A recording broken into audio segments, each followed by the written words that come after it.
I'll repeat it just. Solvation energy, it's charge of ion or charge on ion is direct representative or indicator of solvation energy rather than solubility. Similarly, size of ion is inversely proportional to solvation energy rather than solubility. Solubility is going to be net of lattice energy and solvation energy, whereas simply solvation or simply lattice energy are going to, uh, lattice energy is going to depend on parameters which I have already discussed. Solvation energy is something which is going to be directly proportional to charge on ion and inversely proportional to size of ion. The examples are like for potassium, calcium, and gallium 3 plus. Solvation energy are going to be in this way. For sulfur 2 minus and chlorine minus, the order is sulfur 2 minus sulfide ion is going to have greater solvation energy than Cl minus. Similarly, when size is varying, lithium plus to cesium plus, the solvation energy is going to decrease. Not only here, in group 2 also, it is in all groups. In fact, group 2 or group 13 also, it's going to decrease down the group. So, lithium plus, beryllium 2 plus, so, chlorine.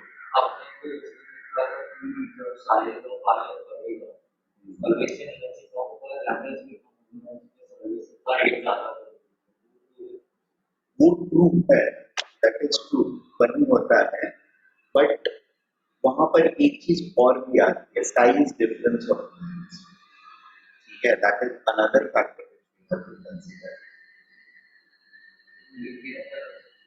नहीं, उसको change करने की जरूरत है, that is true, तो technically वही true उसी तरीके से होता है, दैट डिफाइंस, तो उसमें कोई चेंज करने की जरूरत नहीं.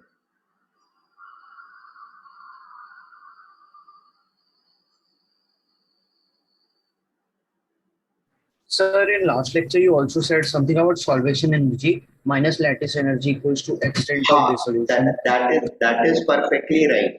That is perfectly right. वो जो यहाँ पर स्टेटमेंट लिखा हुआ था मैंने ना, that is perfectly right. उसमें कोई टेक्निकल फ्लॉज नहीं, कोई भी टेक्निकल फ्लॉज नहीं है, एक ही फ्लॉ है उसके अंदर में, दैट फ्लॉ है जो एग्जाम्पल किया है वहां पे ना, सोडियम क्लोराइड एंड ये वाला, that example is not the right example, ठीक है. सो वो चीज करेक्ट करनी है हम लोगों को, अभी कराता.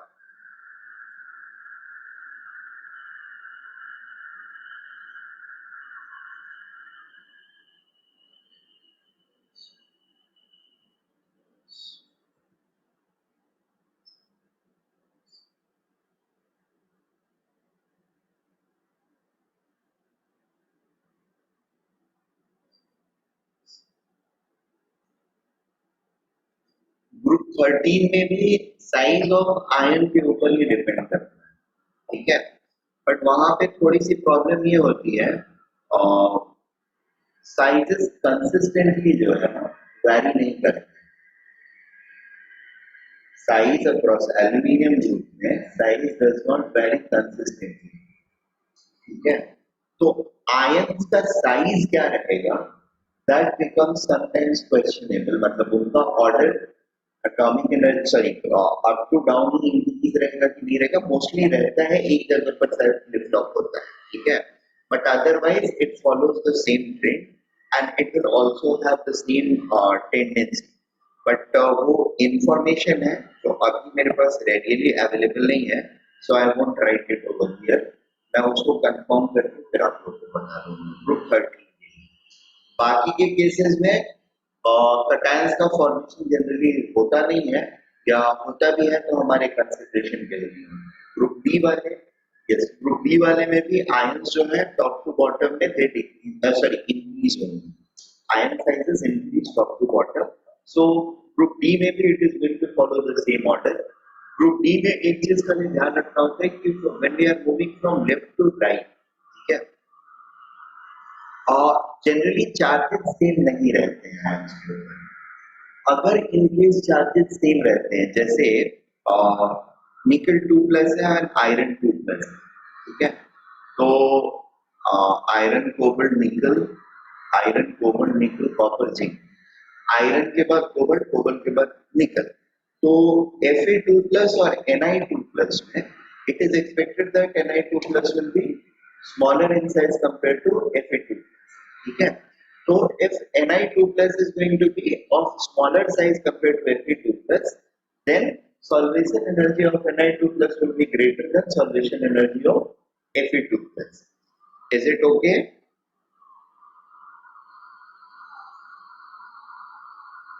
Hello.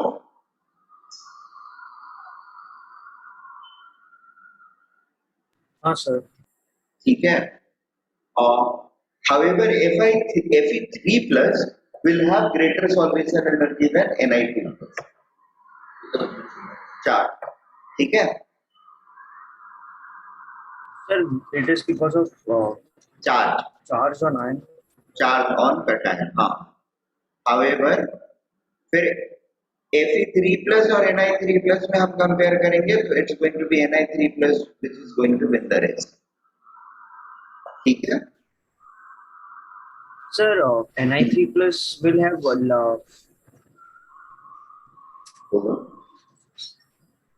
it will have more smaller size, हाँ, it will have smaller size, and hence it will be it will have greater solvation energy, right?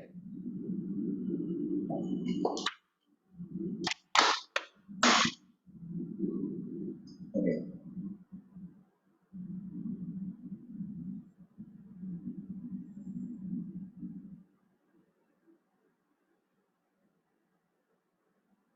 Charge और आयन के कुछ और एग्जांपल्स यहाँ पे डाल के रखें। Ni obviously Ni3 plus, ठीक है, चार्ज और ion and solvation energy trend, ये तीन चार आयंस का और लिख के रखे।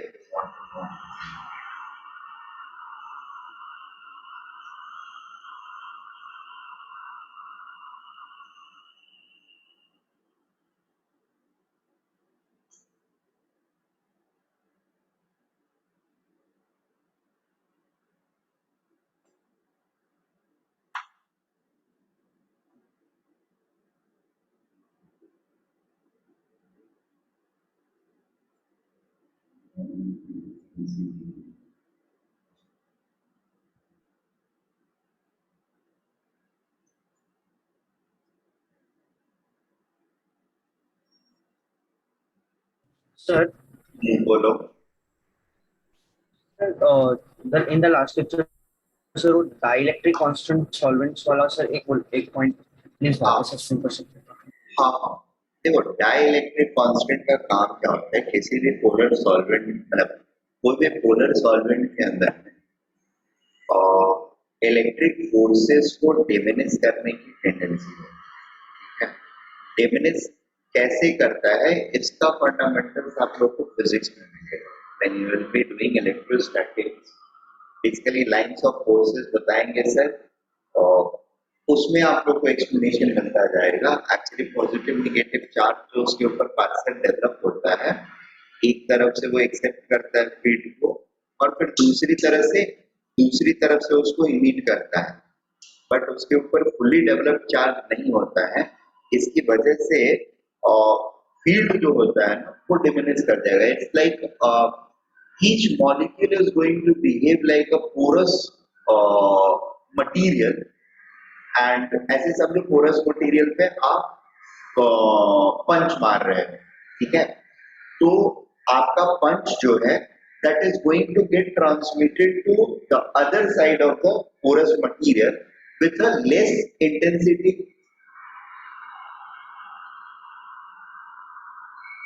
isn't it? एक स्पॉन्ज रखो और उसमें पंच मारो तो तुम्हारा पंच और पीछे कुछ भी रखा हो जिसको कि आपको मे बी ब्रेक करना है या हिलाना है, डिस्पर्स करना है, तो your punch will be lesser effective if it is going to be punched through a sponge, right? और directly अगर आप punch मारते हो तो that things will get dispersed more. So basically, sponge, the porous material has done what? It has reduced the intensity of punch, right? In the intensity of force जो आपने apply किया, that has got reduced. तो these dipoles, polar molecule के अंदर जो dipoles होते हैं, वो electric fields को similarly ये करते हैं, क्या बोलते हैं, diminish करते हैं. Is it okay? और Yes, sir. वो जिस proportion में diminish करते हैं, that is called relative dielectric constant. ठीक है, relative dielectric constant और relative, I mean not exactly, that's called dielectric constant, and the dielectric constant is proportional to your relative permittivity of free space. Yeah, relative permittivity of free space. ER. Relative permittivity of free space. Sorry, relative permittivity of material. E naught is permittivity of free space and ER is permittivity of relative permittivity of material. Relative permittivity of material के साथ वो dielectric constant जो होता है वो proportional होता है. Is that okay? Yes, sir. और permittivity of material जितना ज्यादा dielectric constant उतना ज्यादा और dielectric constant जितना ज्यादा, अब कोई भी दो चार्जेस जिनके बीच में इलेक्ट्रिकल फोर्स लग रहा है उसको अगर उस मीडियम में डालते हैं तो उनके बीच का फोर्स क्या होगा, डिमिनिश हो जाएगा, छोटा हो जाएगा. तो पहले 10 न्यूटन का फोर्स लग रहा था या 100 न्यूटन का फोर्स लग रहा था, अभी उसको लिक्विड में डिप किया तो उसकी डाइलेक्ट्रिक कांस्टेंट मान लो 10 है, तो दोनों के बीच का फोर्स जो है वो क्या होगा, 10 टाइम्स कम हो जाएगा. मतलब उनको सेपरेट करने के लिए जो एनर्जी चाहिए होगी मुझे वो 10 टाइम्स लगभग कम हो जाएगी. Is that okay? Yes, sir. That is how it works.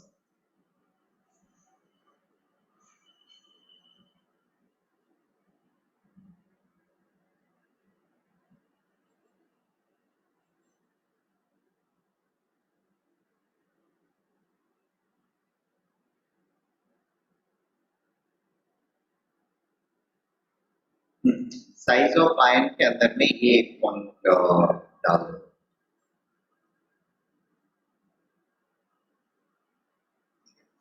Smaller size ions form or have multi-layer solvation. This increases size of solvated ions compared to original ions.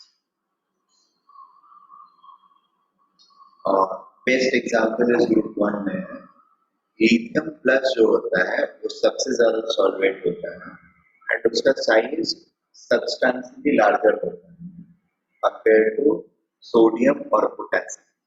तो उसकी मोबिलिटी जो होती है वो काफी कम हो जाती है.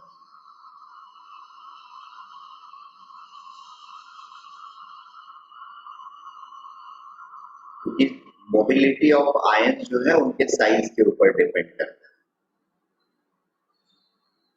जितना ज्यादा बल्क में होंगे उतना कम मूव करेंगे, कम बल्क में होंगे ज्यादा मूव करेंगे. सीजियम सबसे कम सॉल्वेटेड होता है, उसका सॉल्वेटेड आयन का साइज जो होता है वो कम होता है, वो काफी फास्ट मूव करता है.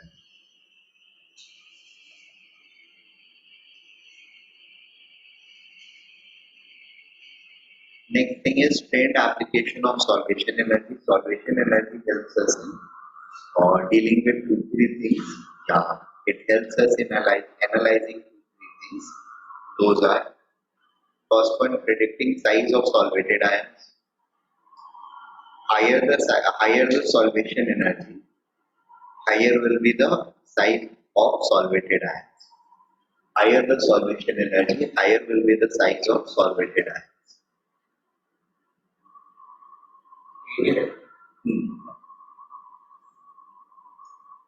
Trend or application of solvation energy. The the first trend which it was in predicting is size of solvated ion is directly proportional to solution energy. मैंने सेम चीज लिखी है। हाँ, ये लिखना, टाइटल लिखना।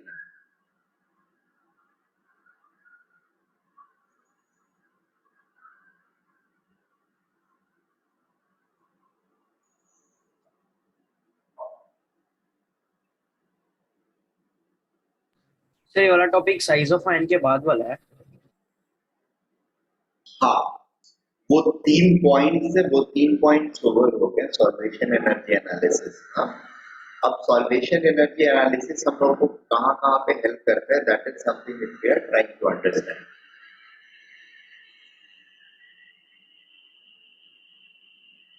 If we have been able to predict the solvation energy content, how it is going to help in other things is what we are trying to understand.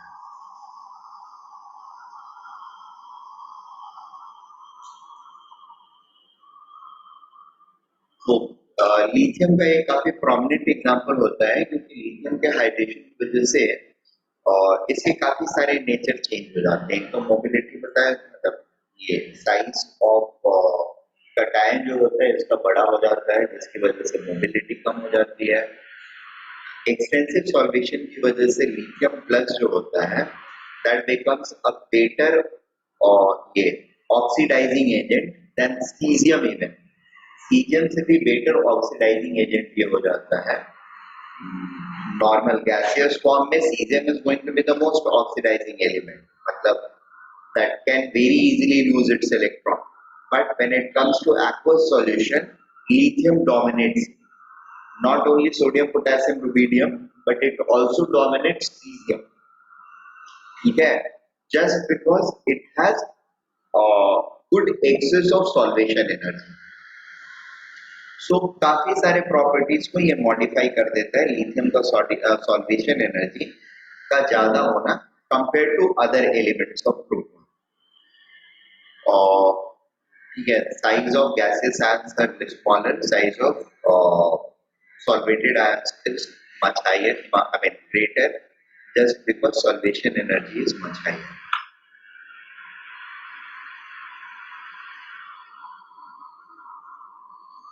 Next thing is mobility of ions. Mobility of ions means motion of ion through solvent. There is something called as this thing, क्या बोलते हैं,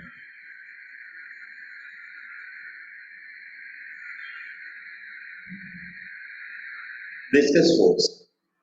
ठीक है, viscous force जो होता है, viscous force और resistive force जो होता है that is proportional to, that is directly proportional to surface area.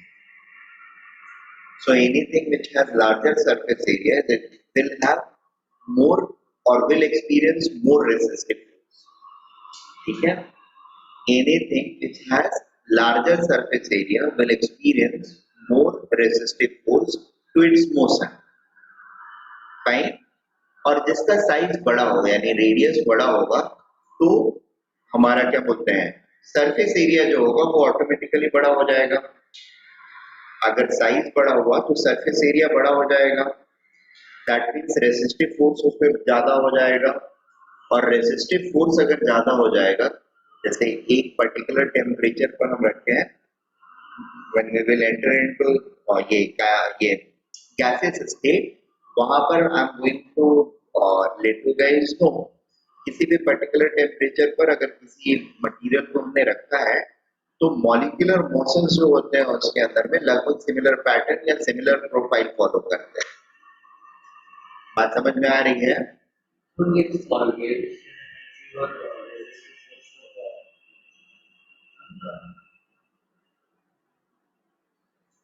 Mobility को प्रेडिक्ट करने इसका नहीं है, सॉल्वेशन एनर्जी से मोशन का पता चलता है हमको। जैसे एक पर्टिकुलर टेम्परेचर पर उसका सबका फिक्स मोशन होता अगर कोई रेसिस्टिव फोर्स नहीं होता। ठीक है, सॉल्वेशन एनर्जी बड़ा है तो रेसिस्टिव फोर्स बड़ा होगा। ठीक है, क्योंकि साइज बड़ा हो जाएगा। Getting the point? साइज बड़ा हो गया तो रेसिस्टिव फोर्स बड़ा हो जाएगा। आइडियल केस में सबको सेम स्पीड से मूव करना था, ठीक है, और रेसिस्टिव फोर्स बड़े वाले पार्टिकल पर ज्यादा लग रहा है, तो स्लो कौन मूव करेगा, बड़ा वाला या छोटा वाला, बड़ा वाला, ठीक है। तो सॉल्वेशन एनर्जी ज्यादा हुआ तो मोबिलिटी कम हो गई at any temperature, getting the point? So that is why they are related, that is how they are related, making sense? हाँ, Yeah.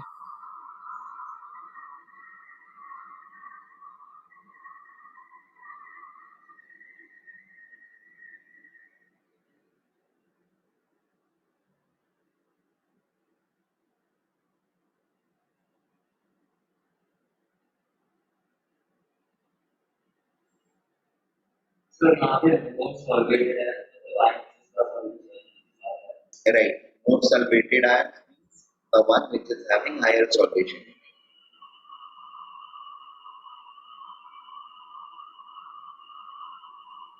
सर ये वाला पॉइंट क्या बोला आपने अभी जस्ट सर? ये वाले पॉइंट में मैंने बस ये बोला कि जो ज्यादा सॉल्वेटेड होगा उसका साइज बड़ा होगा, और साइज बड़ा होगा मतलब सरफेस एरिया ज्यादा होगा, मतलब उसके ऊपर रेसिस्टिव फोर्स ज्यादा लगेगा, ठीक है। सर मीडियम का रेजिस्टेंस हाँ, ऑब्वियसली मीडियम का रेजिस्टेंस, जो सॉल्वेंट जिसके अंदर में उसको रखा हुआ है, हमने सॉल्यूशन बनाया हुआ है, एक्वस सॉल्यूशन बनाया हुआ है, तो एक्वस नॉन एक्वस जैसा भी है, उसमें एक्सटेंट ऑफ सॉल्वेशन या सॉल्वेशन एनर्जी कितना है, that will define the size of ion, solvated ion. ज्यादा सॉल्वेशन एनर्जी है तो ज्यादा बड़ा साइज रहेगा सॉल्वेटेड आयन का, कम सॉल्वेशन एनर्जी है छोटा साइज रहेगा सॉल्वेटेड आयन का। Is that okay?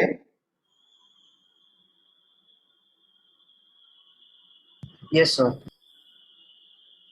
Now size अगर बड़ा है तो सरफेस एरिया बड़ा होगा एंड देयरफॉर रेसिस्टिव फोर्स ज्यादा होगा,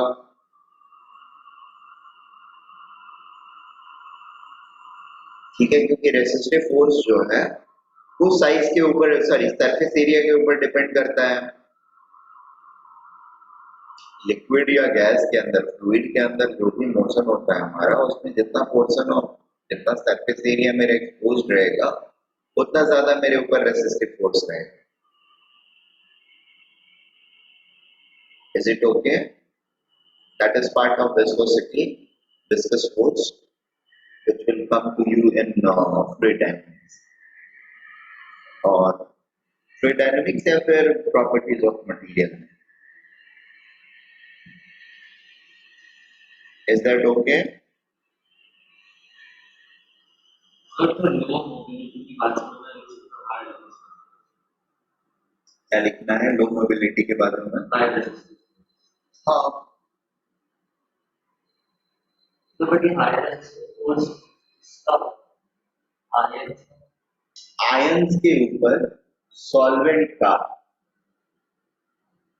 दोनों का एक दूसरे के ऊपर रहेगा ना, सॉल्वेंट का आयंस के ऊपर resistive force, surface area ion का,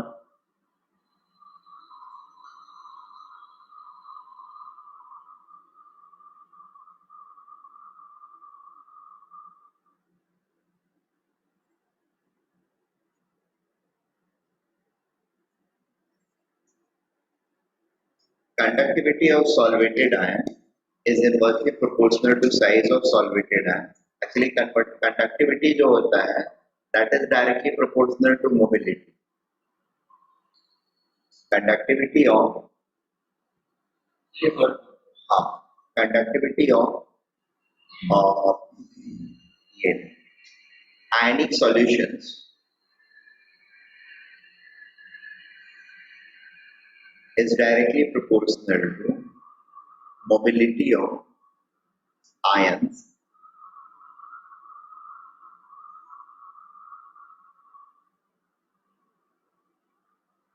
which in turn is inversely proportional to size of solvated ions.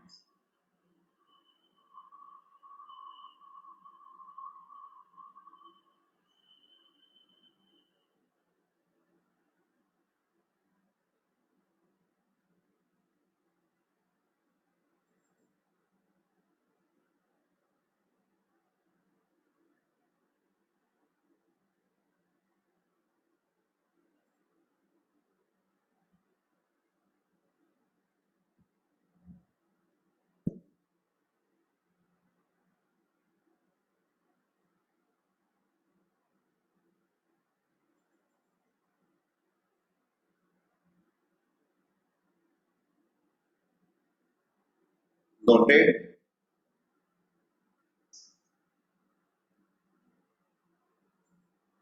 So larger the size of solvated ions, lesser is going to be the conductivity. LiCl, NaCl, KCl, RbCl and CaCl में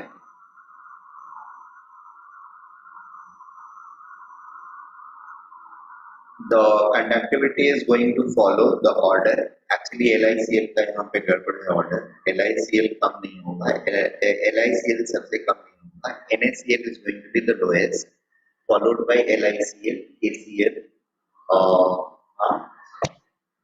LiCl का size, Li का size जो होगा वो बड़ा हो जाता है. अच्छा एक सेकेंड सॉरी, तो मोबिलिटी उसकी कम हो जाएगी. नहीं LiCl सबसे पीछे ही रहेगा, पीछे ही रहेगा. सॉरी वो साइज बड़ा हो गया तो रेसिस्टिव फोर्स एनीवे उस पर बड़ा हो गया. तो कंडक्टिविटी एनालाइज कर रहे हैं अपन, रेसिस्टिव फोर्स को एनालाइज नहीं कर रहे हैं. रेसिस्टिव फोर्स LiCl पर ज्यादा हो जाएगा तो मोबिलिटी उसकी सबसे कम हो जाएगी. It is true. ठीक है, दिस इज परफेक्टली. सर ये वाला पॉइंट तो समझाओ, कंडक्टिविटी वाला. हाँ देखो, कंडक्टिविटी जो होता है it is like rate at which ions travel in a solution. ठीक है, क्योंकि चार्ज कैरियर ये आयंस ही है. आयन जिस रेट पर ट्रैवल करेंगे और उसी रेट पर इलेक्ट्रिकल एनर्जी भी ट्रैवल करेगा थ्रू सॉल्यूशन. हाँ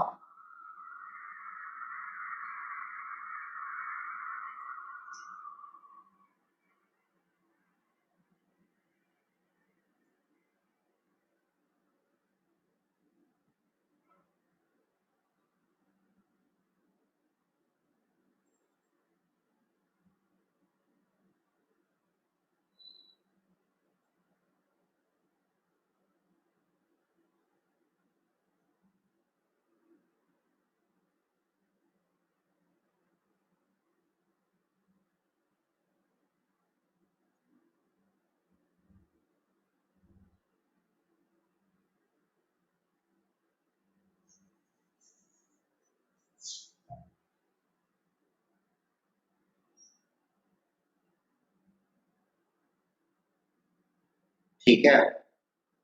and rate at which ion travels in solution, this इसी के लिए एक वर्ड होता है mobility. Mobility of ion is a single word for this. Is this okay? तो mobility of ion ज्यादा तो conductivity ज्यादा, mobility कम तो conductivity कम. ठीक है.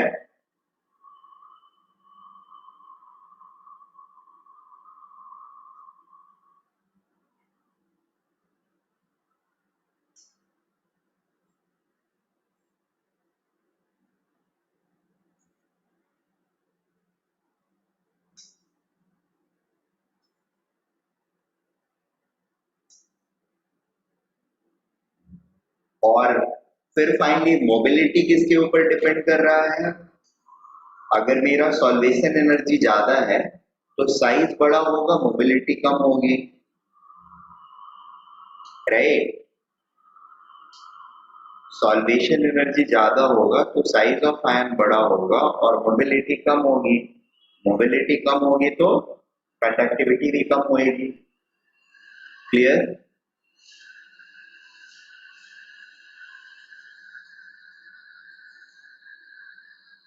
फाइनली सॉल्वेशन एनर्जी का एप्लीकेशन जो है that is in determining the solubility of ionic solutes in polar solvent. ठीक है, obviously high solvation energy means greater solubility, that's definitely there, but then there are other things also. This is actually conservation of energy, जिसको explain किया है मैंने। और if I am solvating something, we are actually doing two things. We are separating the ions first, that is lattice energy, and then solvation energy। ये आप लोगों को पहले ही बता चुका हूँ।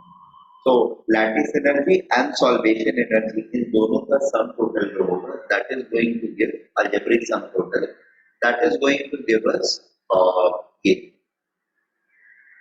trend of solubility या extent of solubility। Is that okay?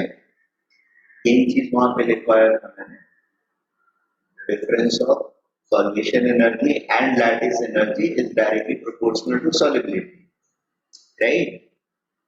So now take a heading of this solvation energy का अगला एप्लीकेशन क्या है, fourth one is to determine the solubility trends of ionic solutes in polar solvents. Sir आपने heading क्या बोला अभी? Determining solubility of ionic solutes in polar solvent.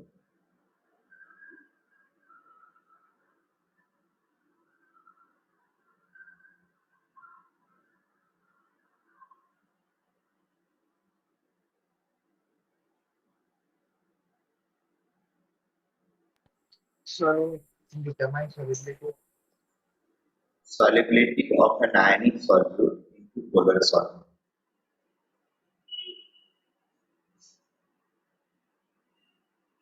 ठीक है, और सी अब यहाँ पर सबसे पहला पॉइंट वही वो लिख सकते हो आप लोग। सबसे you can start with solubility order is directly proportional या extent of solubility is directly proportional to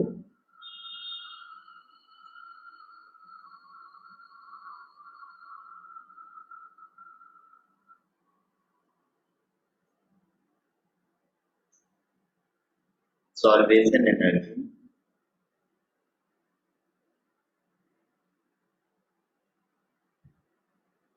minus lattice energy।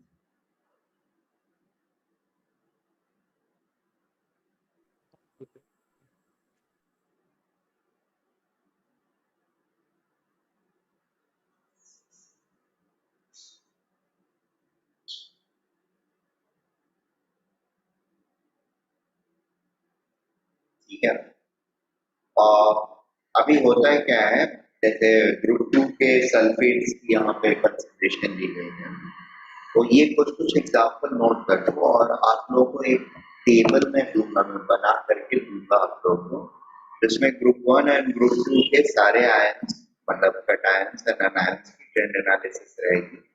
Fluoride, chloride, bromide, iodide, sulphate, sulphide, oxide, hydroxide, carbonate, phosphate, nitrate, ये 10 आयंस लगभग है, सबकी trend analysis रहेगी उसमें।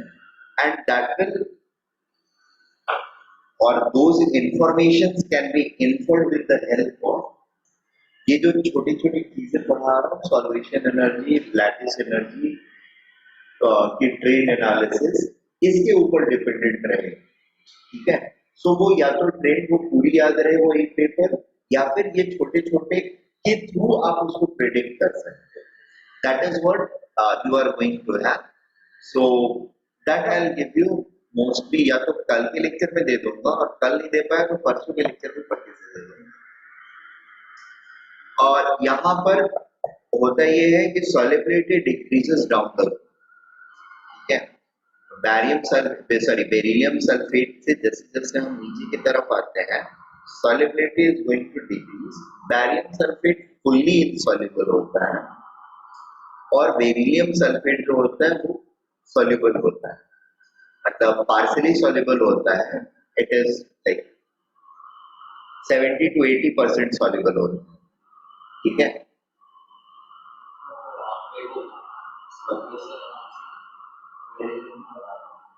क्या क्या sir? हाँ, सॉल्वेशन एनर्जी बेरिलियम का ज्यादा होगा, साइज छोटा है तो, राइट. और सॉल्वेशन एनर्जी जो है वो लैटिस एनर्जी को डोमिनेट कर रहा है because sizes are much different. ठीक है.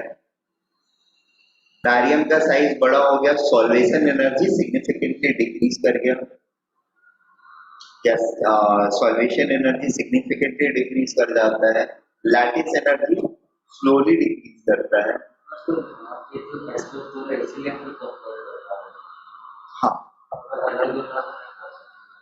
हाँ, अलग होता है सर.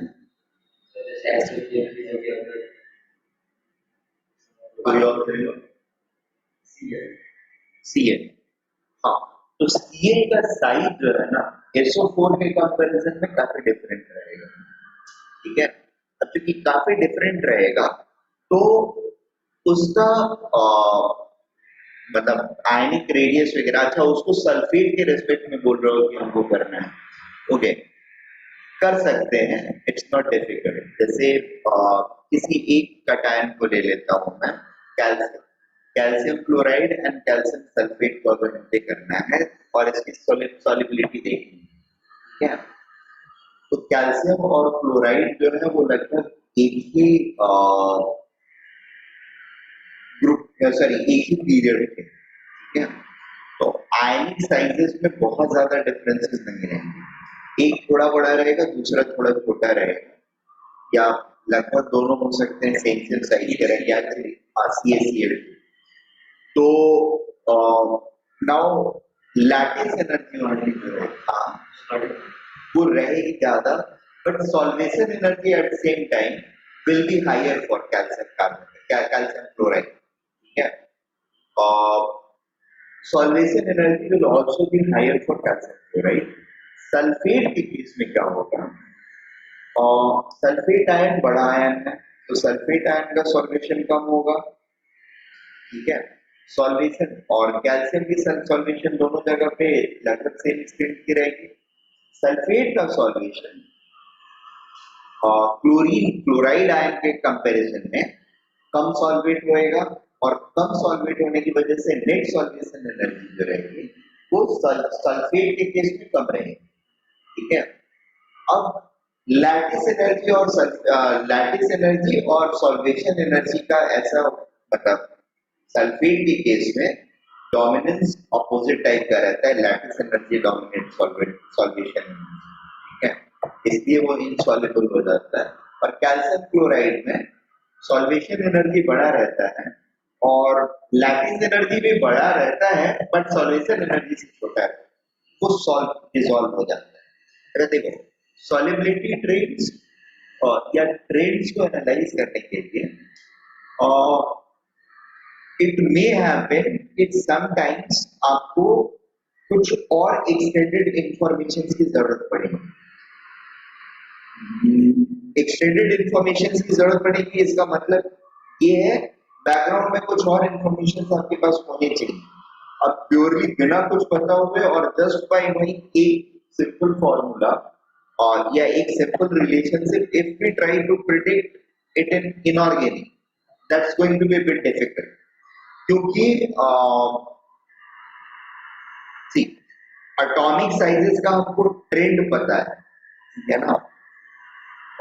रेट ऑफ चेंज कितना है, रेट ऑफ चेंज मतलब एक ग्रुप से एक पीरियड से दूसरे पीरियड में आ रहे हैं या ग्रुप से दूसरे ग्रुप में जा रहे हैं, तो क्या डिफरेंसेस एग्जैक्टली सेम लेवल के हैं या डिफरेंट लेवल के, कहीं ज्यादा है कहीं कम है, इस चीज का हमको आइडिया नहीं रहता है.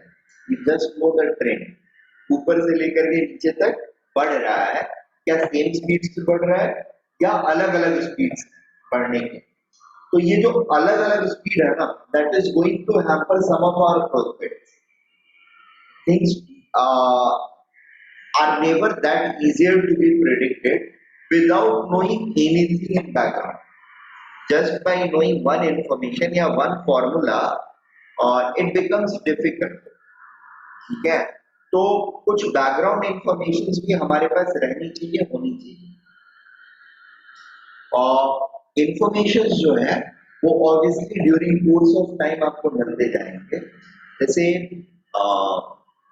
बेरिलियम सल्फेट, मैग्नीशियम सल्फेट, इसमें ऐसा होता है, मैग्नीशियम सल्फेट की सॉल्युबिलिटी जो होती है, there is something called as solubility product या सॉल्युबिलिटी कांस्टेंट।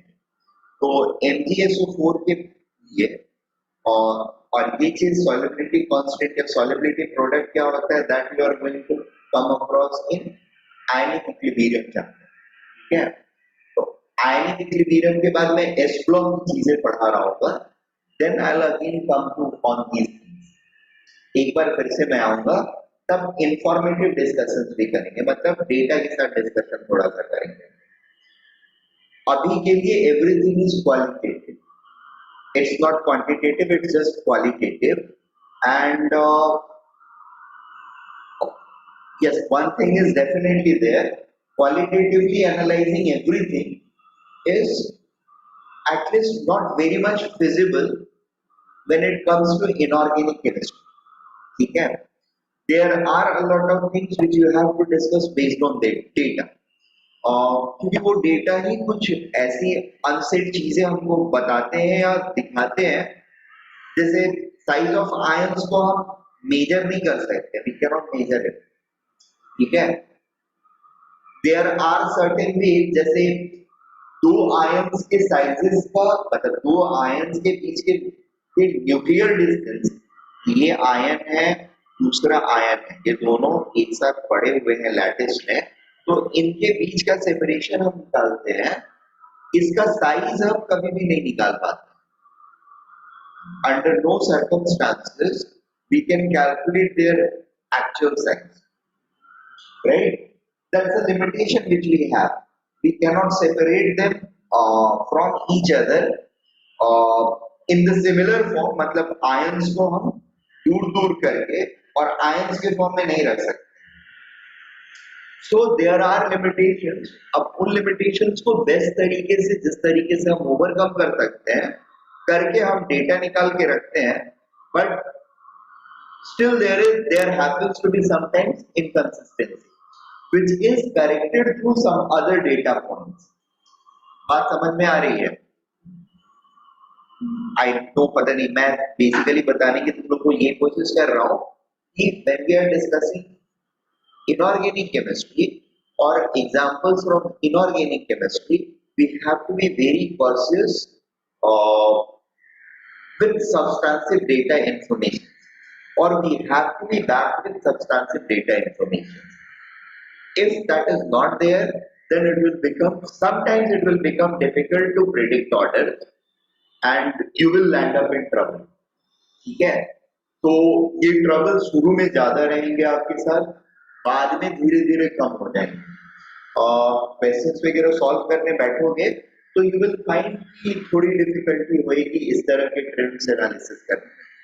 मेरा पॉइंट सिर्फ ये है, व्हेनेवर यू कम अक्रॉस इस तरह के कहीं पर कुछ चीजें ऑड दिख रही है, कोई ट्रेंड का ऑड आप प्रेडिक्ट कर रहे हो कि ऐसा होना चाहिए based on these informations, but you are finding it something different, you should note it down. जो नोटबुक है एक्स्ट्रा वाली, फॉर्मूला वाली, उसमें आप उसको अलग से नोट हाईलाइट करके नोट करें। That is something which you will have to do in these segments and they are going to be helpful. जब सारी इंफॉर्मेशन आपके पास ऑकवर्ड एक साथ आ जाएंगे ना, you will find that there are just 6 or 7 in numbers, वो अगर एक साथ नहीं आए तो it will create trouble always। ठीक है, एक बार लिख के रख दिया और साथ को देख लोगे तो फिर बाकी सारी चीजें ट्रेंड के हिसाब से चलती है, फिर चीजें इजी हो जाएंगी तुम्हारी। हाँ, एक्सेप्शंस याद हो गए तो फिर बाकी चीजें ट्रेंड के हिसाब से चलने वाली हैं, तो फिर हमारा टास्क इजी हो जाता है। Okay, over here, I mean back to this, beryllium sulphate, magnesium sulphate, calcium, strontium and barium sulphate The solubility decreases down the group. It's like cation size is increasing, therefore lattice energy is decreasing.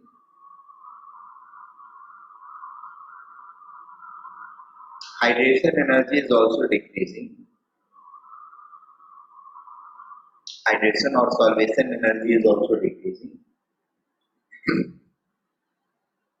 However, it has been observed that lattice energy is lesser than hydration energy or solvation energy for beryllium sulfate, whereas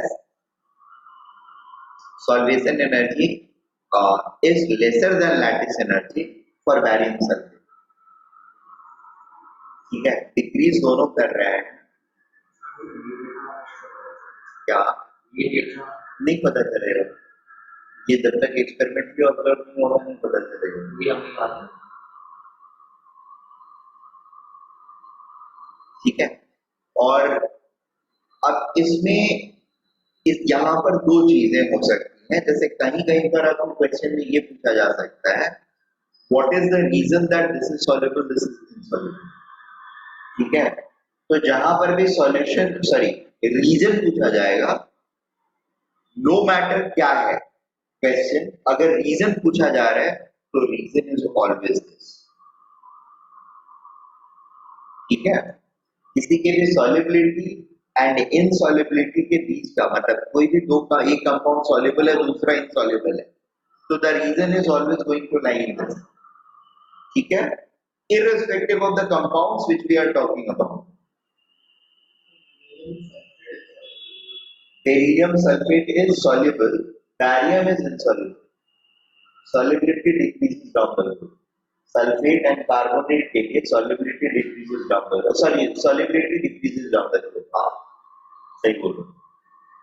तो soluble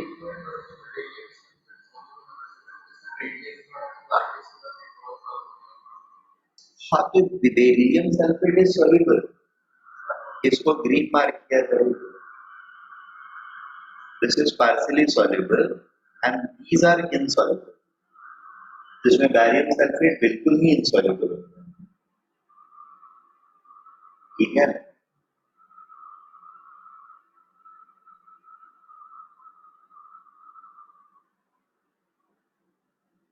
तो हाँ बोलो। ये जो lattice energy create कर रहे हैं hydration energy वो ऐसे बोलते हैं और बेरियम दोनों के लिए combine, it's combine for both of them. और ऐसे पूरा CO3 इसलिए ऐसे होता है। हाँ, मतलब पानी ऐसे बोले कि CO3 वाले same treatment, sulfate and carbonates of group 2 follow same order. Solubility decreases down the group, not only for them, for group 1 also solubility decreases down the group. However, ये जो होते हैं insoluble हो जाते हैं, वो जो होते हैं insoluble नहीं रहते हैं, वो फिर भी soluble रहते हैं। कार्बोनेट्स या सल्फेट्स ऑफ ग्रुप 1 जो होता है डिक्रीज करता है बट फिर भी सारे के सारे soluble होते हैं। हाँ, एक्सटेंट कम होता जाता है, जैसे एक सोडियम क्लोराइड जो है वो 1 kg अगर dissolve sodium sulphate 1 kg dissolve होगा 1 लीटर में, तो पोटेशियम सल्फेट मे बी 800 ग्राम, उसके नीचे रुबिडियम आएंगे तो वो 600 ग्राम, सीजियम आएंगे तो वो 400 ग्राम। तो इस तरीके से डिक्रीज हुआ, इनसॉल्युबल नहीं, और यहाँ पे मामला इनसॉल्युबिलिटी तक आ जाता है, इट बिकम्स इनसॉल्युबल।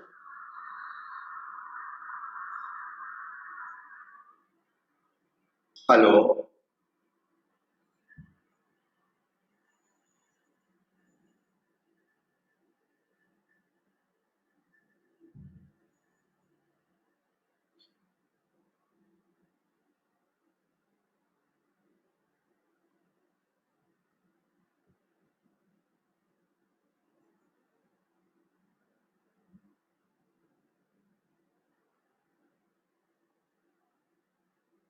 एक चीज और गड़बड़ किया, मतलब गड़बड़ कुछ नहीं किया, मतलब हाँ थोड़ा सा ये है फर्स्ट एग्जांपल ये एक्सेप्शनली सिंपल है, सो दैट हाँ वो थोड़ा सा बच्चों के लिए इनकन्वीनियंट होता है। So that's it. हाँ And the same case. हाँ मतलब एज सच एक्सेप्शन नहीं है, but knowing this will solve the issue, but not knowing this will make it an exception. अगर हम सिर्फ सॉल्वेशन एनर्जी के हिसाब से सोचते रहेंगे तो it will become an exception.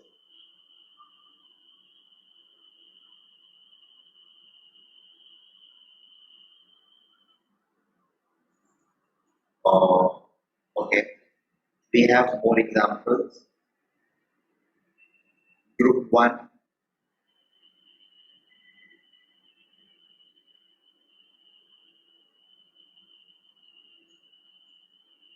अभी मैंने बोला ग्रुप 1 के लिए भी वो डिक्रीज ही करेगा, but they are still soluble.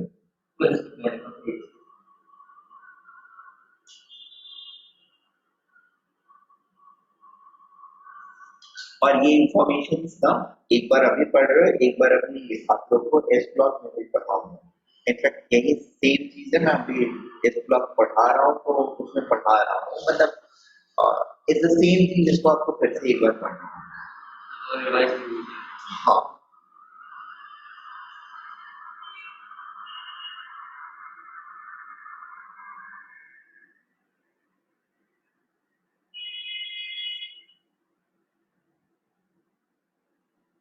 तो सिस्टम में ये करते हैं, क्योंकि ये वाली चीजों के साथ आप काफी वर्स्ट हो गए रहते हो, तो ये एक बार बस वर्बली बता देंगे और लिखवाएंगे नहीं, ठीक है। और दूसरी चीज ये करते हैं कि ये जैसे अभी क्या करते हैं कि इसको एकदम साइन के साथ लिखवा रहे हैं, ग्रेड कर रहे हैं, लेस है, तो तब वैसे नहीं लिखवाते हैं, डाउन द ग्रुप ये स्टेटमेंट से लिखवाते हैं एंड बोर्ड पे हम लिख देंगे, नोट करना नहीं करना आपके मर्जी पे कर देंगे। So that is how it happens.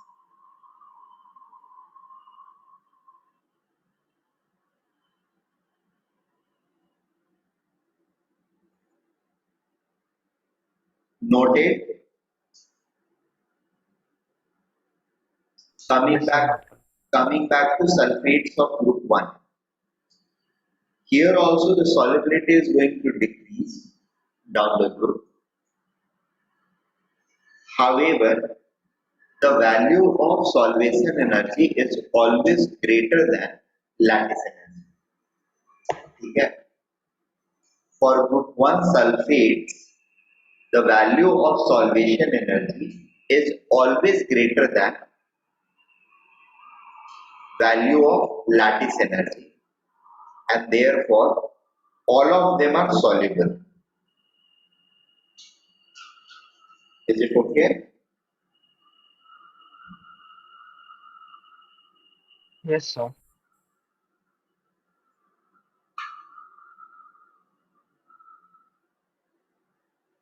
So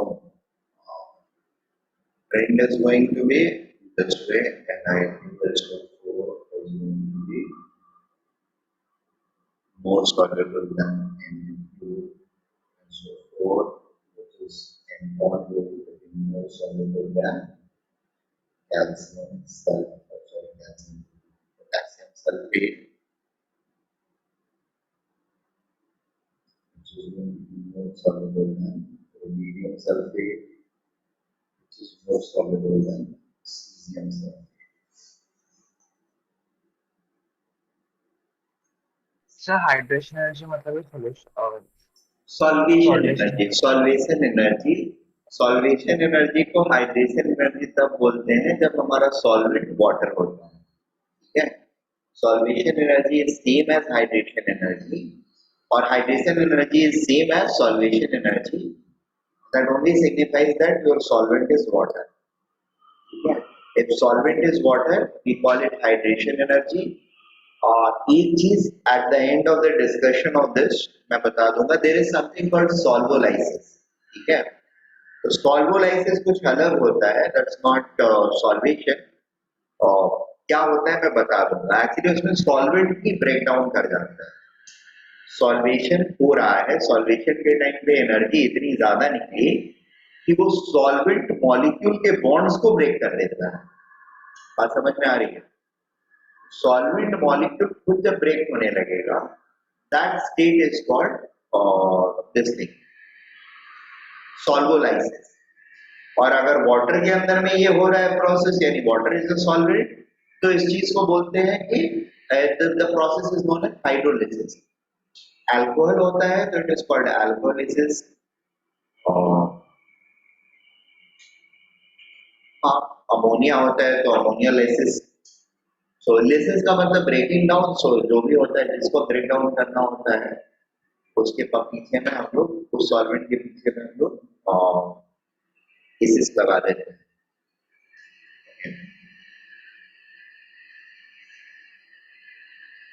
noted this one. Sir वो लास्ट पॉइंट कहाँ पे ये मतलब उसके difference of hydration energy and lattice energy decreases down the road. It decreases but it never becomes negative. ठीक है? Group 2 में क्या होता है? That becomes negative. ठीक है? For bottom 3 it becomes negative. आपको काम कर रहे हैं यहाँ पे कम हो रहा है, the difference is becoming or decreasing, but it's not becoming negative.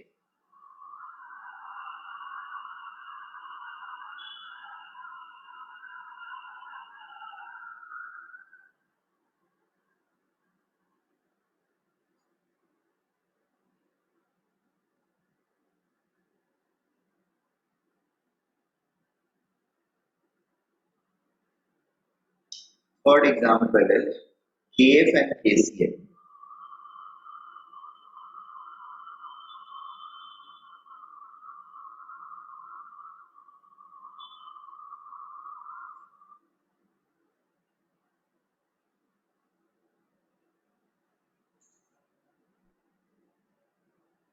So KF के लिए lattice energy is going to be high, KCl के लिए relatively कम रहेगा। Hydration energy again KF के लिए larger रहेगा और KCl के लिए कम रहेगा। The difference of hydration and lattice energy is greater for KF compared to KCl. The difference of hydration energy and lattice energy is more for KF than for KCl. And therefore solubility decreases. KF से KCl जो होगा ज्यादा soluble, KF से KCl ज्यादा soluble या ज्यादा soluble होता है। यहाँ पर एक जनरल रूल मैंने नोट डाउन करा है, ये जनरल रूल आप भी अपने दिमाग में रख सकते हो। The compound having the ionic compound having large size difference between ions are generally more soluble. This is a simple thing which is there and which is true. For example, CHCl or CH2SO4, इन दोनों में ज्यादा soluble कौन होगा? तो हमारे सामने सीधे सीधे ये रहेगा CHCl is going to be more soluble. Why? Because sizes are much different in that. Caesium बड़ा कटायन रहता है, सल्फेट भी बड़ा अनायन रहता है, उनके बीच का size difference come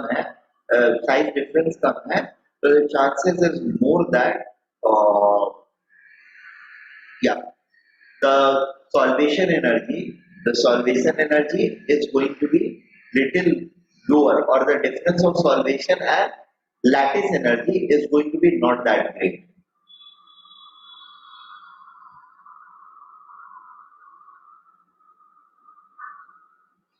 So please take this down.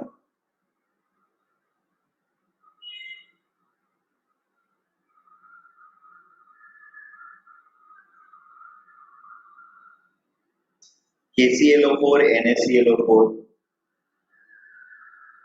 same thing, size difference, and you have more solubility.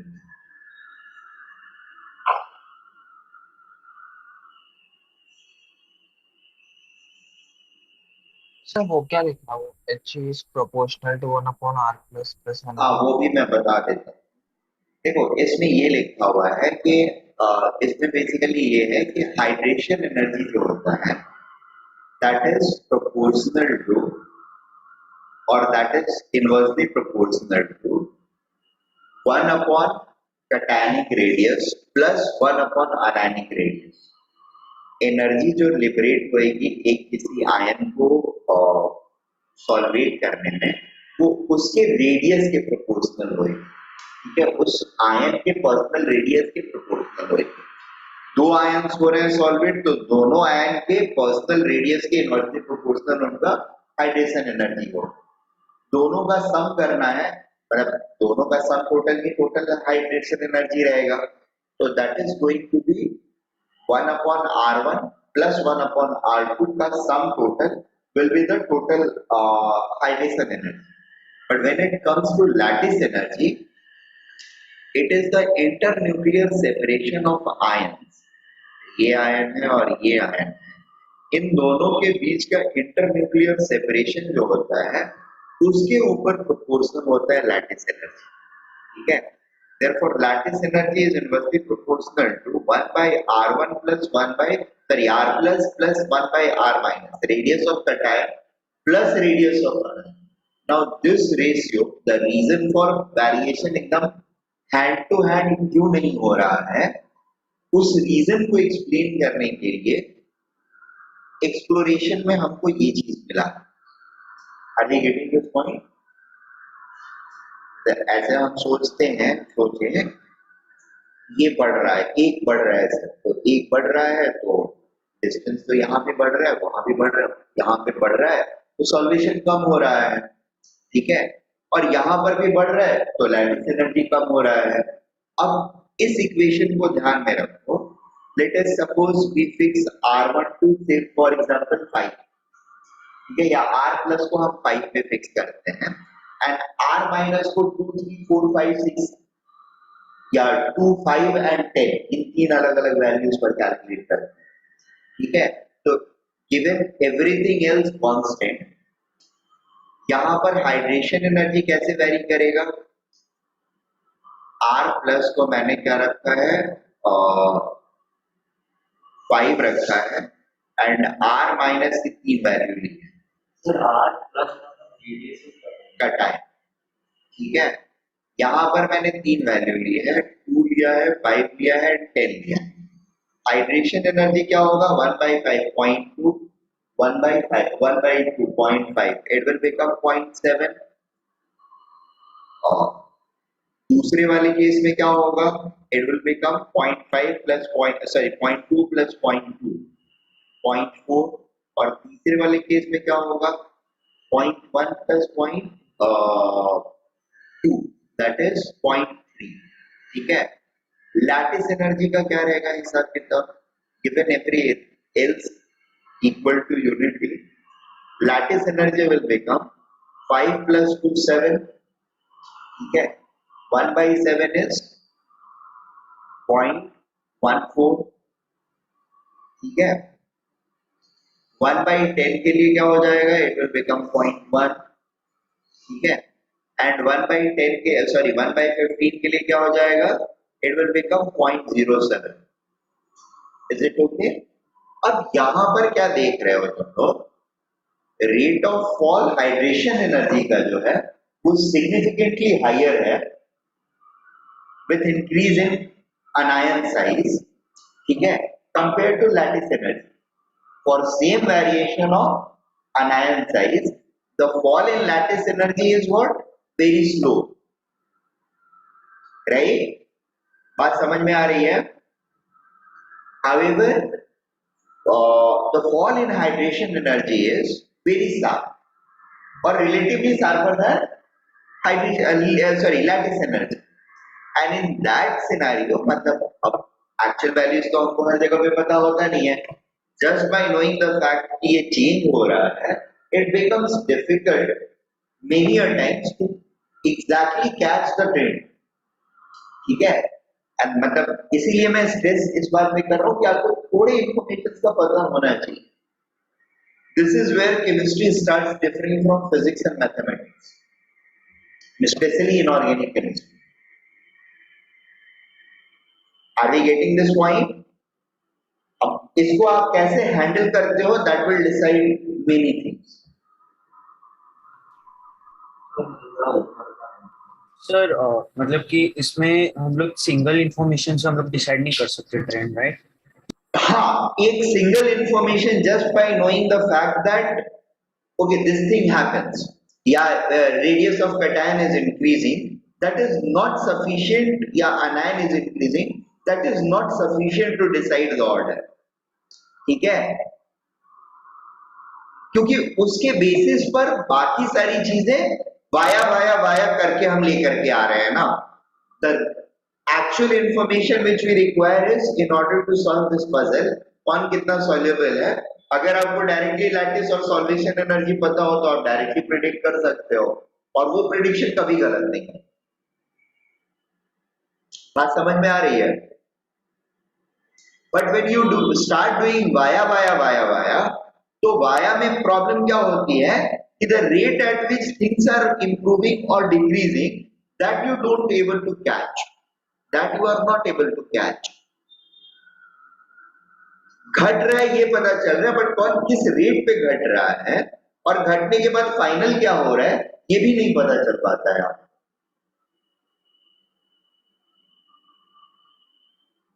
Am I making sense?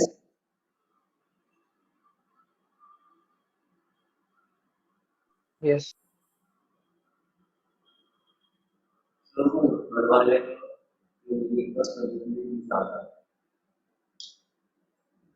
क्या क्या, सॉरी? क्लोराइड आयन का solvation lattice energy, sorry, solvation energy chloride का,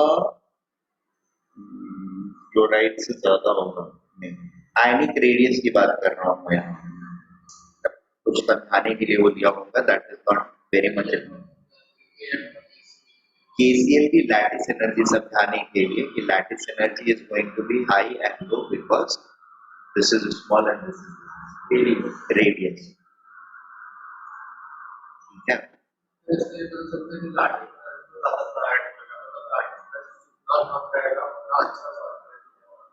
हाँ, in general lattice energy अगर कम है हमारी तो it's going to be more like soluble, it is going to be more soluble, कम साइज डिफरेंसेस ज्यादा रहेंगे।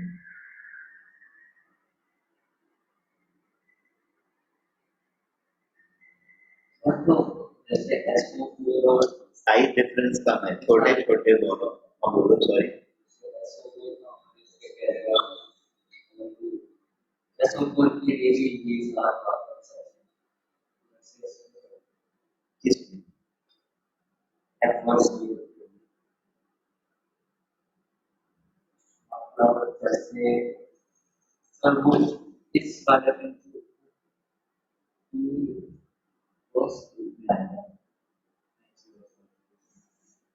नहीं तो मतलब क्या सोचने की कोशिश कर रहे हो?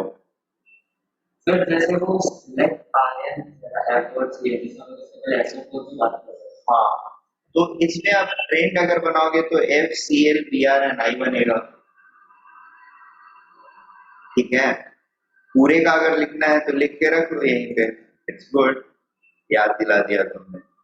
KF is going to be, I mean, you know that KF is going to be more soluble than KCl, it is going to be more soluble than KBr, and this is going to be more soluble than KF, ठीक है?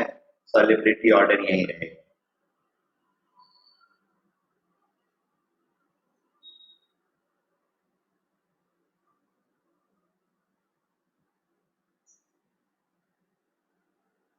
In fact, halides of all group 1 elements are going to follow the same trend.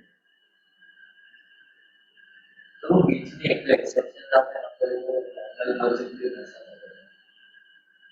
ठीक है, वही नहीं करना। ठीक, normal logic जहां भी तुम्हारा जाने लगे वहां पर you fall back to this basics. ये क्यों हो रहा है, जो एक्सेप्शन जा रहे हैं क्यों जा रहे हैं, क्योंकि उसकी हाइड्रेशन एनर्जी लैटिस एनर्जी से ऑर्डर जो है वो चेंज हो रही है, ठीक है? बाकी if you want to try to dig it down very much, you will find that no trend is evolving और फिर चीजें गड़बड़ हो जाएंगी। यहाँ पर आपके हाइड्रेशन एनर्जी माने स्टैटस एनर्जी है वो हमें पता नहीं नहीं नहीं दिया हो, अब वो दे ही दिया गया होता तो फिर प्रॉब्लम क्या है? वो हमें याद रखना होगा। नहीं, याद ही नहीं रखना। वैल्यू कैसे याद रख सकते हो? नहीं, जैसे कि यहाँ पे अचीवमेंट वैल्यू इसका डाटा पर डिस्कस सी, मैंने बताया कि कुल मिलाकर के ट्रेंड कितने आपको ध्यान में रखने हैं। Fluoride, chloride, bromide, iodide, oxide, hydroxide 6 हो गए, सल्फेट, कार्बोनेट, फॉस्फेट, नाइट्रेट 10 हो गए। टोटल 10 आयन के ग्रुप 1 ग्रुप 2 का ट्रेंड आपको ध्यान में रखना है। यानी 10 कॉलम बने हुए होंगे, उसमें इंक्रीजिंग या डिक्रीजिंग मैं लिख के दे दूंगा आपको, उस चीज को आपको ध्यान में रखना है। अब जब एक्सप्लेन करने की बारी आएगी, अब ट्रेंड तो आपको ध्यान में हो गया, उसके लिए कोई और एफर्ट डालना नहीं है। So the next thing is, मान लो कभी रीजन पूछा गया, तो रीजन कैसे एक्सप्लेन करोगे? तो सबसे पहला रीजन एक्सप्लेनेशन किस चीज पर आएगा तुम्हारा? इसके बेसिस पर।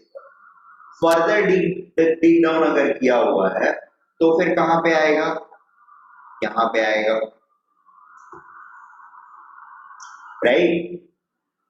लैटिस एनर्जी, कैटायन और एनायन दोनों के रेडियस ये इनवर्सली प्रोपोर्शनल, सम टोटल के इनवर्सली प्रोपोर्शनल होता है, और इनवर्स के सम्स के प्रोपोर्शनल हाइड्रेशन एनर्जी होता है, and therefore differences arise, right? So explanation के टाइम पर you will have this thing in handy. और ज्यादा डीप डाउन करना है, अच्छा इससे कम इसका रेडियस है, इससे लैटिस एनर्जी कम हो रहा है, ठीक है, वहां पर सॉल्वेशन को साइलेंट कर दोगे, और जहां पे सॉल्वेशन को पिकअप करना है वहां पे सॉल्वेशन के हिसाब से बोलोगे, right? That is how the options are also framed. और उन ऑप्शंस को आप तभी आंसर कर सकते हो जब वो 10 की सीरीज तुमको ध्यान में रहे। Is it okay? और यहां पर मैंने 5-6 सीरीज तो कवर कर दिया है। एक सल्फेट सीरीज कवर हो गया, हैलाइड सीरीज कवर हो गया, अभी कार्बोनेट सीरीज भी रहेगा।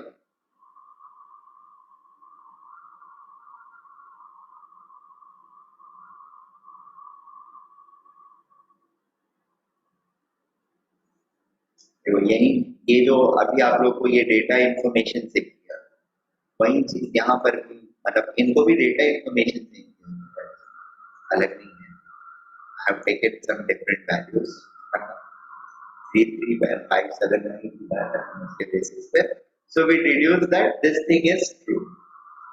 Hydration energy decreases faster than lattice energy if size of ion are varied.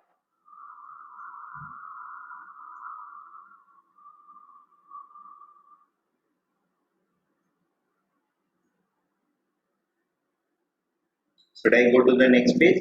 इसका भी पूरा का अगर लिखना है तुमको तो you can extend the series. It's going to follow the same one. मतलब cesium chloride. एक में ये लास्ट है।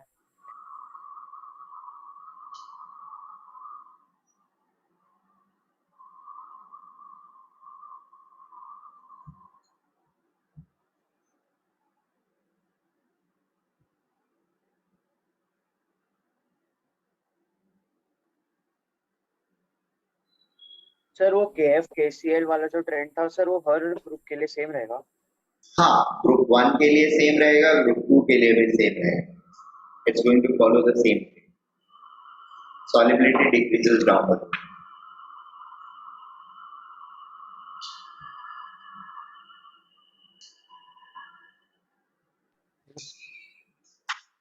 Sir noted. Okay.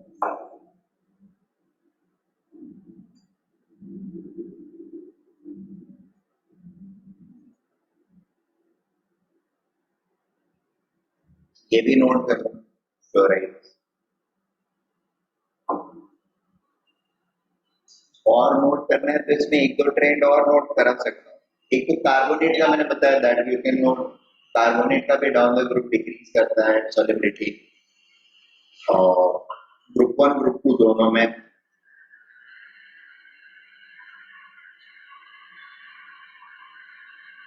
सो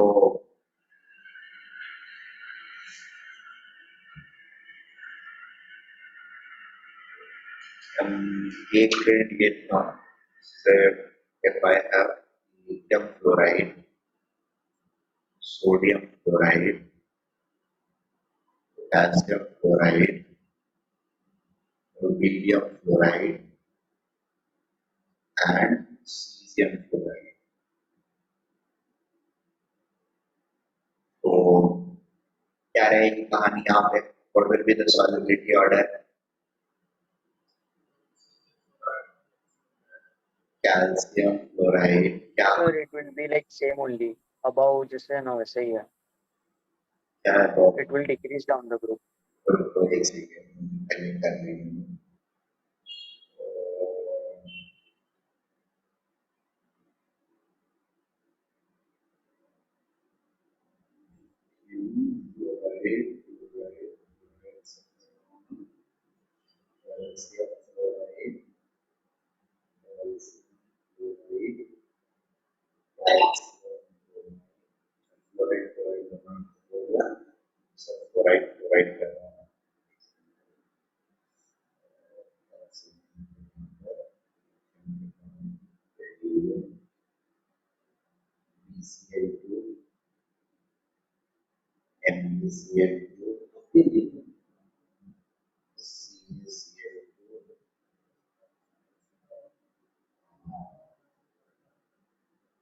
SrCl2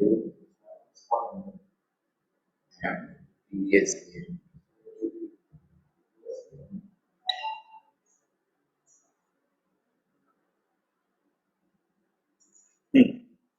ई वाले में क्या ट्रेंड रहेगा? Sir, it Will will it, decrease down the group. Hence, हाँ sir क्या हुआ? why will it decrease down the group?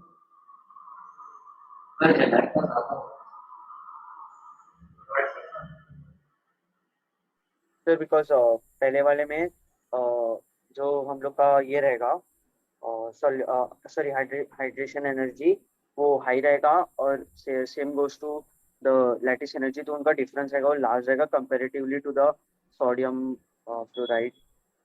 और फिर आगे जो है वो धीरे धीरे वो स्मॉल होता जाएगा. तो solubility order will solubility extent of solubility will go on decreasing. अच्छा, can you visualize it in terms of size of ions? Difference in size of ions?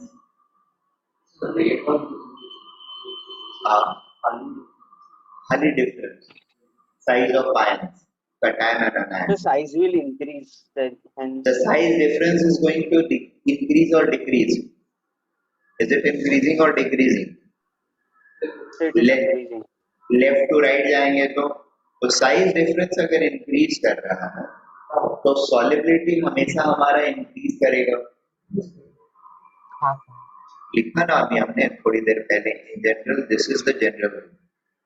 सारी चीजें कल्पनेट इस पे आके होती है. Larger the size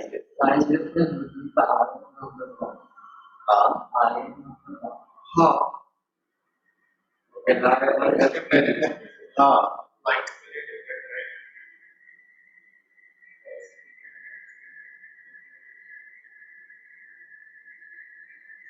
So this should not be a surprising thing.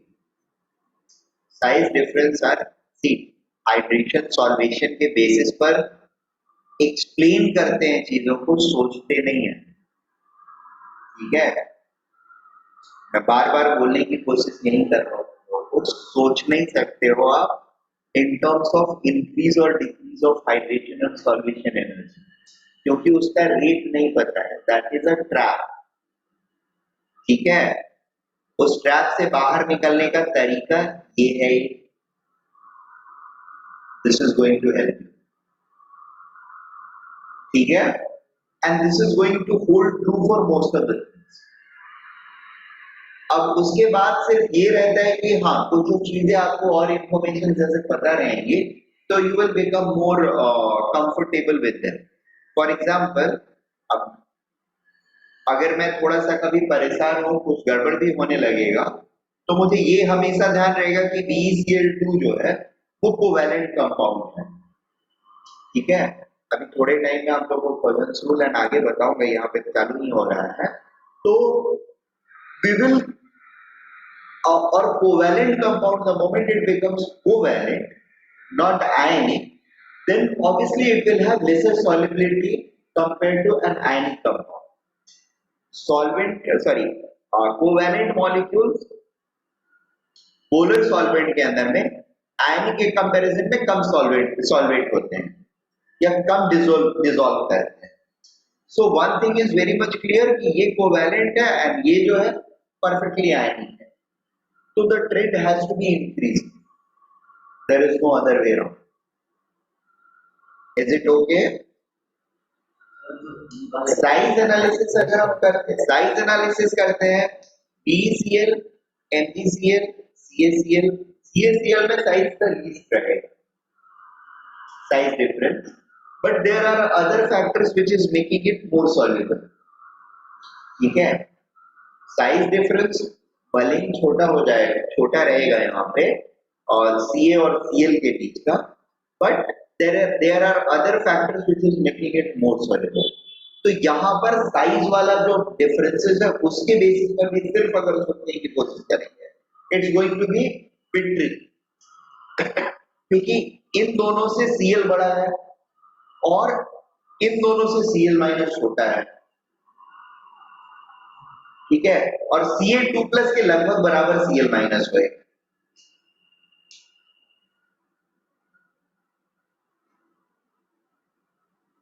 Fluorine, chlorine, bromine, हाँ second period में वो आ जाता है, और ये थर्ड पीरियड का है कैल्शियम। 2 इलेक्ट्रॉन लूज करने के बाद ये आर्गन कॉन्फिगरेशन और Cl माइनस भी आर्गन कॉन्फिगरेशन पे रहेगा। ठीक है, तो दोनों के साइजेस लगभग बराबर रहेंगे। सो सिर्फ साइज डिफरेंस पर अगर सोचने की कोशिश करेंगे हम लोग, तो यहाँ पे हम लोग ट्रम्प आउट हो जाएंगे। क्या? हाँ, ई वाले में तो साइज डिफरेंस पर ही सोच रहे हैं, क्योंकि सारे के सारे ये लिथियम को छोड़ करके बाकी सबसे फ्लोरीन जो होगा वो छोटा ही होगा। सोडियम के साथ थोड़ी सी बराबरी रहेगी, उसकी थोड़ी बराबरी रहेगी, बट फिर भी छोटा ही रहेगा। हाँ, और अनायन जो हमने पिक किया है ना, वो सबसे छोटा वाला पिक कर दिया है। ठीक है, तो एनालिसिस काफी सिंपल हो गई। अब यहां पर सिर्फ साइज के बेसिस पर अचानक से सोचेंगे तो we are going to get trap, क्योंकि वो बीच वाले साइज को लिया है हमने ना। तो यहाँ पे भी देखने का बड़ा तो बड़ा किससे? फ्लोरीन से लिथियम बड़ा कैसे होता होगा?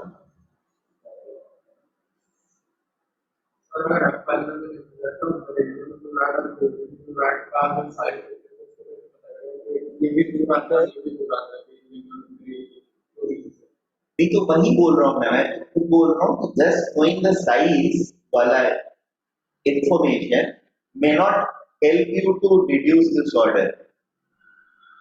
ठीक है, मेरे लिए हेल्पफुल ये है कि I know that barium chloride is a covalent compound and barium chloride is an ionic compound, therefore it is going to be more soluble always. Is it okay? Clear है? हाँ, यहां से लेकर के यहां तक अगर देखूंगा मैं तो डेफिनेटली यहां से यहां का ट्रेंड एनालिसिस में there is no doubt, this is always going to increase. ये इक्वल साइज का है, यहाँ पर साइज डिफरेंस बढ़ रहा है, तो यहां से यहां के बीच का comparison is not at all a difficult task, या फिर यहां से यहां वाला जो है ये थोड़ा सा डिफिकल्ट टास्क है, यहां पर कुछ और हो रहा है, something is happening which we have not heard of yet, वो अब पढ़ने जा रहे हैं। ठीक है, सो एक चीज और, यहां पर जो अभी इंफॉर्मेशन हम लोगों ने पढ़ा that is still not complete. ठीक है ना, अभी we have not covered, we have just covered around 1/3 of the compounds or less than 1/3 of the compound. Remaining 2/3 is still open and has to be explored. Covalent bonds and उनका solubility जब तक हम पूरा नहीं पढ़ते हैं तब तक they will not be complete. Is that okay? So यहाँ पे CS का हाँ, CS इसका यहाँ पर CS RB gave N. This is the trend of solubility. और अभी यहाँ पे solubility में वो सब यहाँ पर भी ये डाउन द ग्रुप इंक्रीज हो रहा है। हाँ बोलो ना। यहाँ पे कौन सा insoluble और कौन सा partial कौन सा इनसॉल्युबल होगा, कौन सा पार्शियली सॉल्युबल होगा, ये डिक्रीज कर रहा है। ये इंफॉर्मेशन को हमको ध्यान में रखना है, ये ऐसे प्रेडिक्ट नहीं कर सकते, you can not predict it, this is going to be insoluble, this is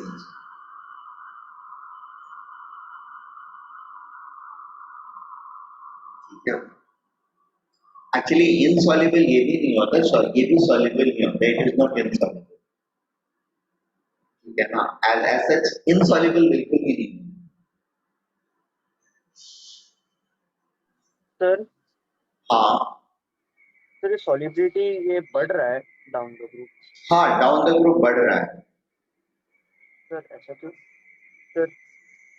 हाँ, इसका एक्सप्लेनेशन अभी नहीं, इसका एक्सप्लेनेशन कोवैलेंट बॉन्ड्स पढ़ने के बाद तुमको मिलेगा, ठीक है। यहाँ पर ये दो चीजें जो है ना, इनको कैसे एक्सप्लेन करोगे, that you can know only after studying covalent bonds. Is that okay? Sir हम लोग वो जो अभी पॉइंट बता रहे थे वो जनरल रूल ऑफ स्टेबिलिटी का सॉलिबिलिटी का हाँ, नहीं एक्सेप्शन नहीं है ये भी एक्सेप्शन नहीं है उसका। यहाँ पर कुछ और चीजें काम कर रही हैं, ठीक है। सी वो कहाँ के लिए सही है, ये कहाँ के लिए वैलिड है, it is valid for ionic solids, this rule is valid for ionic solids, ठीक है। if your solid is not ionic, if it is something else, मान लो पॉलीमर है, ठीक है, पॉलीमर और आयनिक सॉलिड में डिफरेंस है, there is fundamental difference between them, am I right? Plastic और सॉल्ट में डिफरेंस तो है ना यार, दोनों सेम थोड़ी है।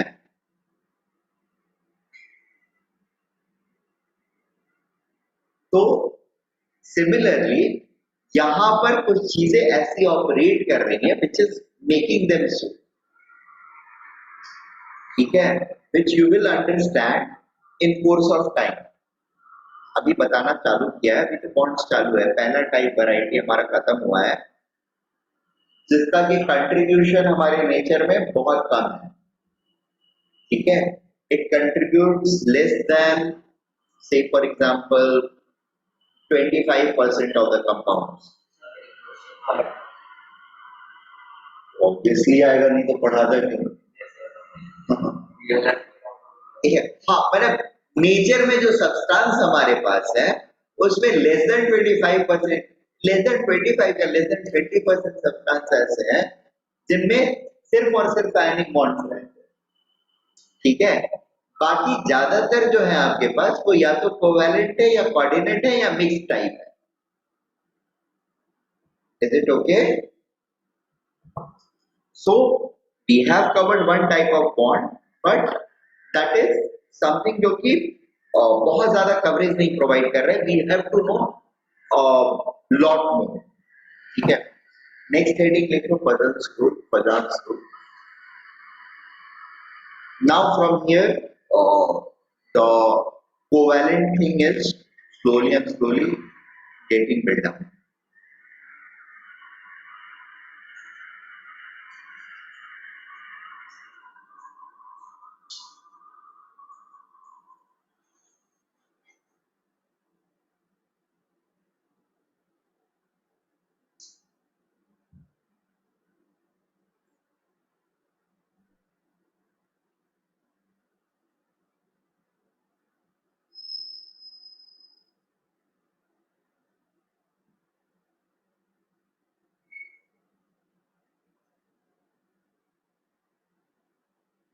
Okay. What Fazan's rule says is, or it says is, some simple things like none of the compounds is 100% ionic or 100% covalent. ठीक है? No bond is 100% ionic or 100% or no bond can be 100% ionic or 100% covalent. Sorry, 100% covalent. ठीक है? All the real bonds are mix of the two. हाँ, ये बताया था, ये statement बताया था और वो स्टेटमेंट इज कमिंग फ्रॉम पदार्थ. ठीक है?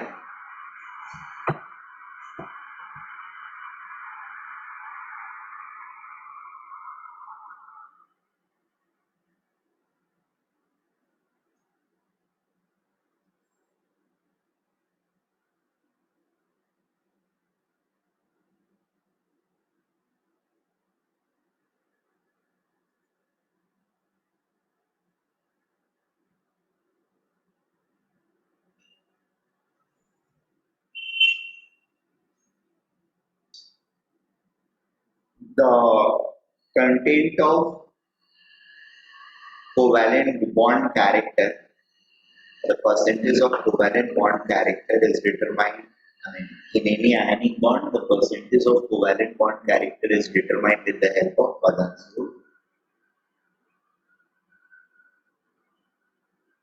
और कोवैलेंट बॉन्ड में आयनिक बॉन्ड का कंट्रीब्यूशन कितना है, that is decided with the help of dipole moments, जो कि पढ़ेंगे first dipole moment, expected dipole moment and actual dipole moment का रेशियो जो होता है multiplied by 100 gives the percentage of ionic character in a bond. ये qualitative होता है, वो क्वांटिटेटिव होता है. Padan's rule is qualitative mostly.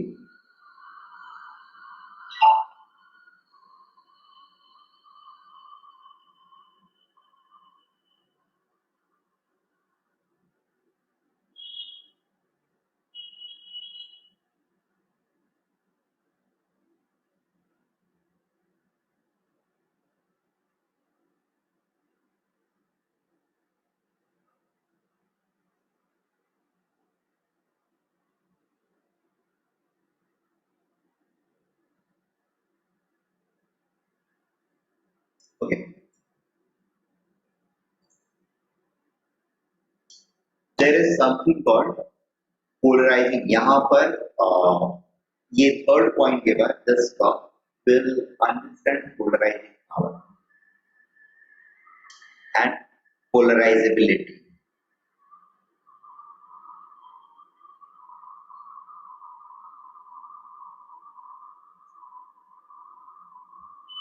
So what is polarizing power? हाँ, मैं बता रहा हूँ, यहाँ पर वैसे एक्सप्लेन किया हुआ है, बट मैं एक्सप्लेन कर रहा हूँ. Polarising power and polarisability.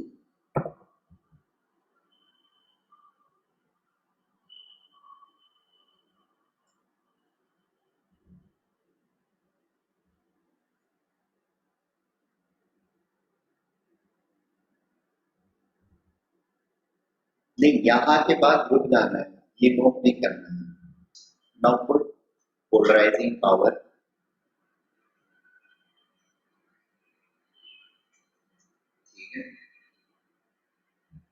तो See, मतलब होते हैं. अरे यहाँ तक नोट करने के बाद ये पॉइंट्स नोट नहीं करने हैं. You have to put polarising power. What is polarising power? You need to know polarising power. ठीक है? पोलराइजिंग पावर क्या होता है? सो पोलराइजिंग पावर है अगर चार्ज डेंसिटी हमारी बहुत कंसंट्रेटेड, ठीक है, यानी कटायन चार्ज है मेरा and that is highly concentrated. ठीक है? तो it will create an aura in its surrounding that किसी भी अनायन यानी आयन, निगेटिवली चार्ज्ड आयन के ऊपर अगर कोई इलेक्ट्रॉन डेंसिटी रहे ठीक है ना। तो इसके हाई चार्ज डेंसिटी की वजह से और spill over effect will take place. और स्पिल ओवर इफेक्ट का मतलब क्या होता है कि आइडियली क्या रहना चाहिए, ये कटायन है और ये अनायन है, ठीक है। तो दोनों अपनी अपनी बाउंड्री मेंटेन करके रखने चाहिए, ठीक है। Instead of maintaining the boundary, it is able to distort its electronic cloud like this in its own direction, ठीक है। तो basically instead of remaining like this ion becomes something like this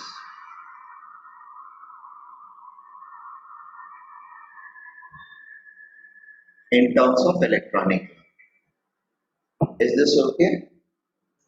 This is called polarizing power of the cation. ये क्यों हुआ?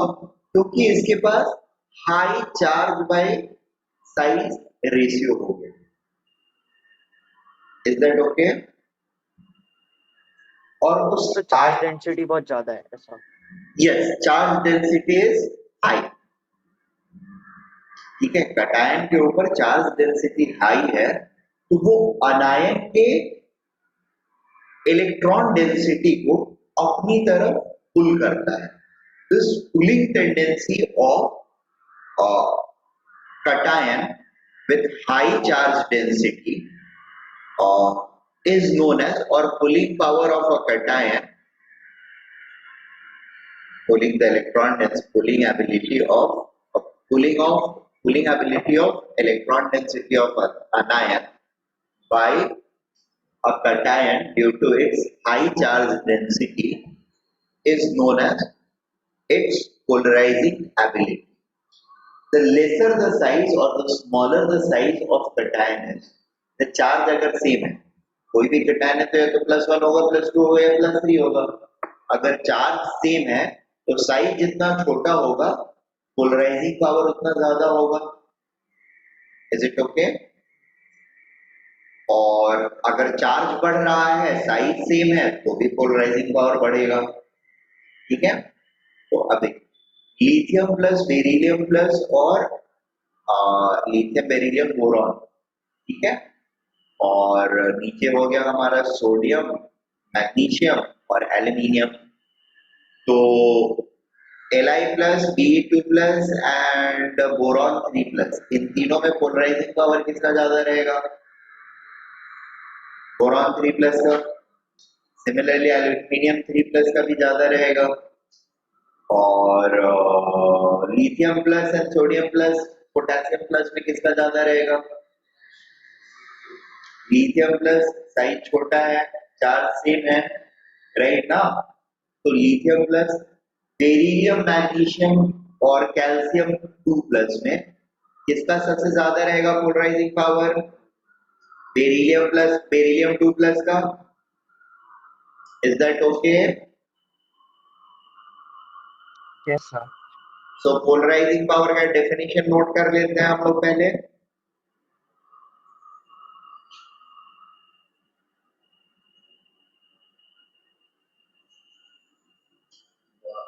ability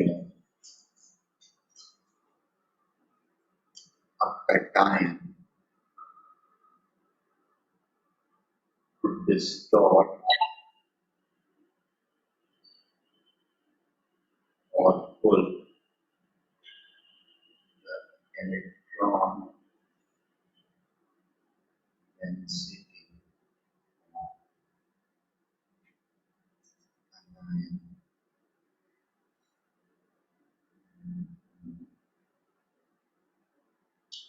electron density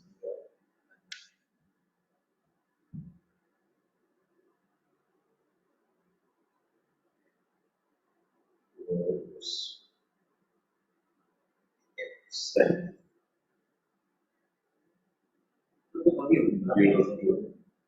Its high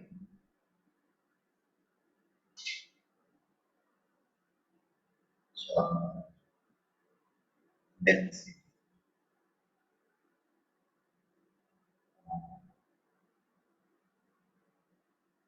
So, radius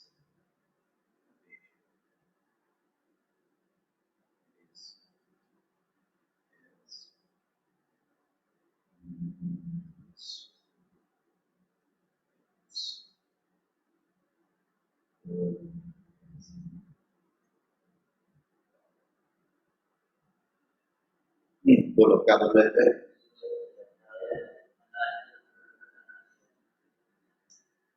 ये कैसे prove करेगा? उसके पास इलेक्ट्रॉन डेंसिटी तो कम है ना, और प्रोटॉन तो न्यूक्लियस के अंदर में है। प्रोटॉन डेंसिटी को तो पोलराइज कर नहीं सकते हम।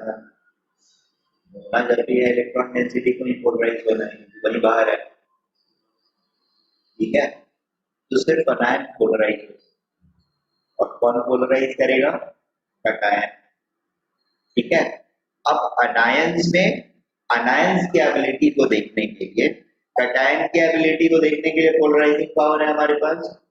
दूसरा वर्ड यहाँ पर नीचे में polarisability, ability to get polarised, that is the ability which an anion has. ठीक है, the ability of anion to easily get its electron clouds distorted. ठीक है, एम आई मेकिंग सेंस? और यहाँ पर एग्जाम्पल नोट कर लो। अरे रुको, अगला चीज नोट करने के पहले इसका एग्जाम्पल तो नोट कर लो।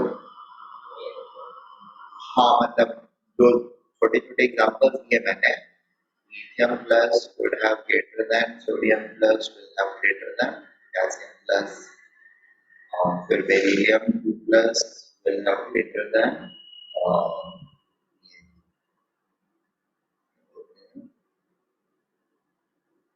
magnesium Mg. 2 plus than calcium 2 plus, boron 3 plus greater than aluminium 3 plus greater than gallium 3 plus। फिर हमारा हो जाता है, लेफ्ट टू राइट चलते हैं, lithium plus less than beryllium plus beryllium 2 plus less than boron 3 plus. Similarly, sodium plus less than magnesium 2 plus less than aluminium 3 plus.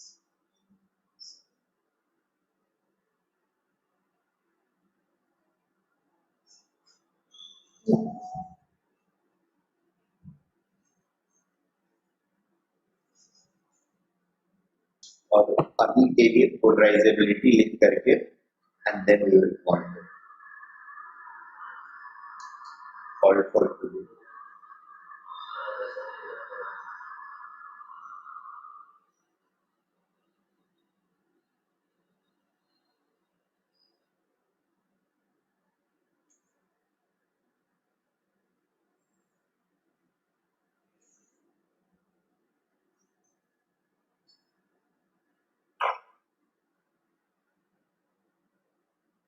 Sir अपने third और fourth example में Li प्लस और B2 plus और B3 plus को compare किया है।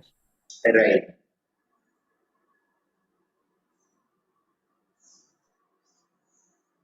ठीक है, polarisability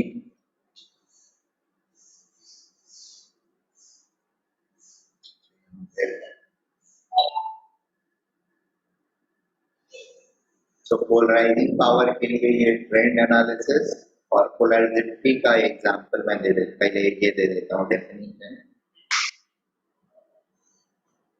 polarisability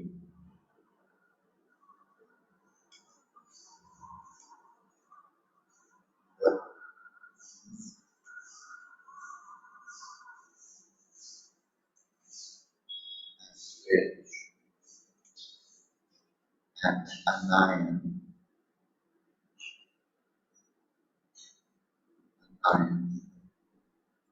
allows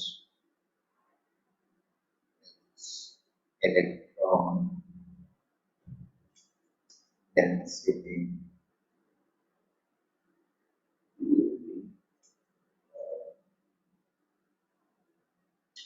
distorted.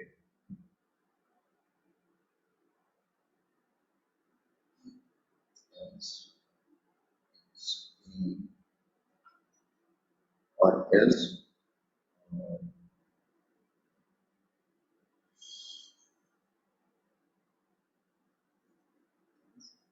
indicated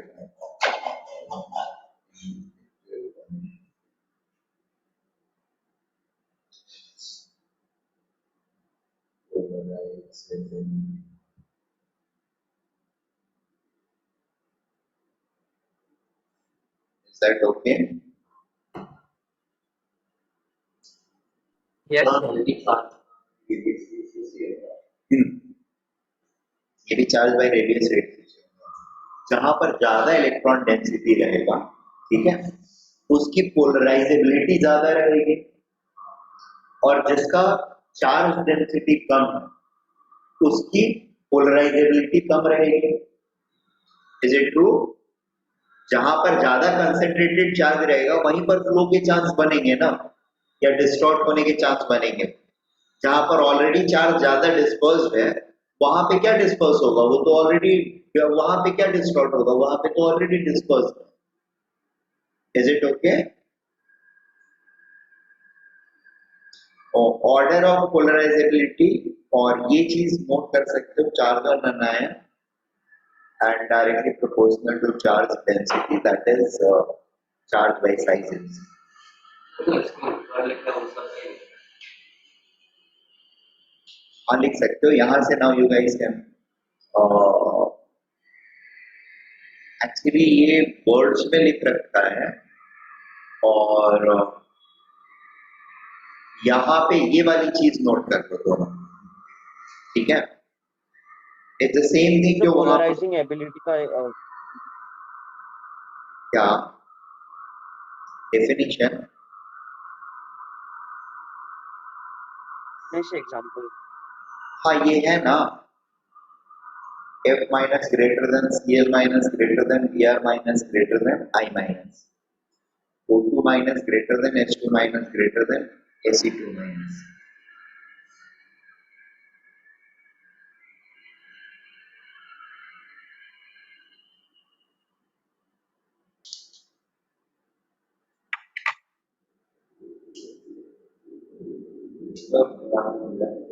Sir, noted.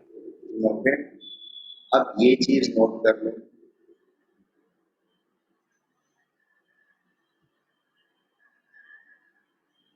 देखो इलेक्ट्रॉन क्लाउड ऐसे डिस्ट्रॉय, क्या तुम लोग को भी ऐसे होता है?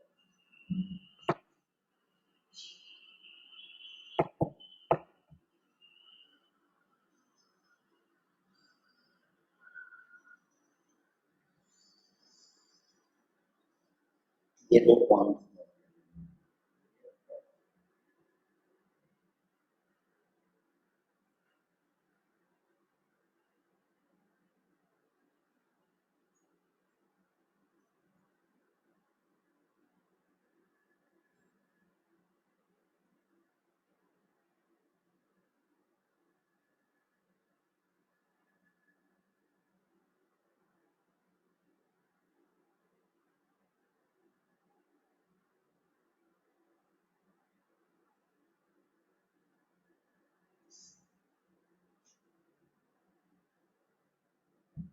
नोटेड। Sir, noted. सर ये लास्ट ईयर वाला पीडीएफ है।